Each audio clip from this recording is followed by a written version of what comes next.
तो हमने कहते सुना है कि हम रुद्राक्ष को छू लें तो स्नान करना पड़ता है। एक ने तो यहाँ तक कहा कि कोई निराकार को मानने वाला है या शिव भक्त है, यदि उसको हम छू लें तो स्नान करना पड़ता है हमको। बताइए, इतना नफरत भरी पड़ी लोगों में, और कहते हम कृष्ण के अनन्य हैं। ये अनन्य भक्ति नहीं होती है, तो केवल संकीर्णता है, कट्टरवाद है, और कलयुग के कारण से ऐसी मति हो रही है।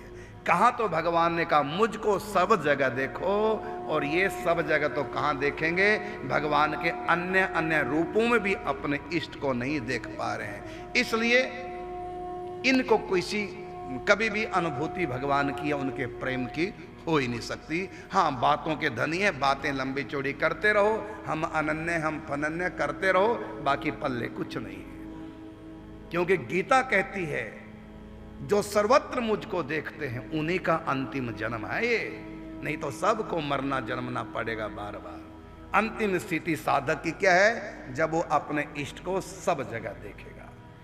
इसलिए कभी भी भेदभाव नहीं करना चाहिए, क्योंकि ये सनातन धर्म है, हम सनातन धर्मी हैं, हमको अपने इष्ट को सर्वत्र देखना है। ये शिक्षा केवल सनातन धर्म के पास है, और जो नए नए मतांतर चल रहे हैं उनमें ये शिक्षा नहीं है कि अपने इष्ट देव को सबके भीतर देखो, सभी की सेवा करो।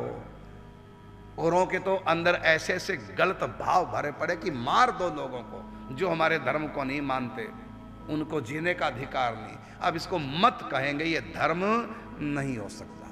तो सनातन धर्म को जानना बहुत आवश्यक है।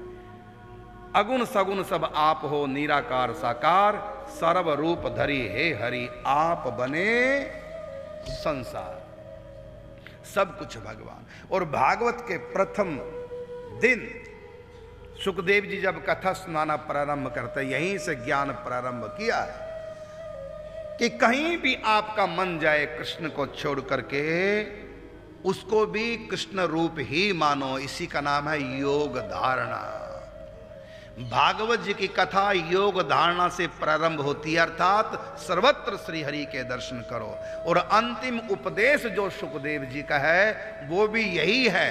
शुरुआत में जो सब जगह श्री कृष्ण को मानो, अपने अंदर भी दूसरे के अंदर भी, कण कण में श्री कृष्ण है। यहीं से साधना पर भागवत कथा प्रारंभ हुई, और भागवत कथा का अंतिम चरण भी यही है। सुखदेव जी राजा परीक्षित को यही दिव्य उपदेश कर रहे हैं कि सर्वत्र अपने इष्ट को देखो। और ऐसा पवित्र मन था राजा परीक्षित का, उन्होंने कहा कि मुझको सब जगह अब कृष्ण दिखने लगे हैं, अब तो तक्षक नाग मुझको काटने आएगा, वो भी मेरे कृष्ण का ही रूप होगा, और मुझको भगवान कृष्ण की प्राप्ति होगी। जो नाग में तक्षक में भी अपने कृष्ण को देख रहे हैं, इसी का नाम है अनन्य भक्ति।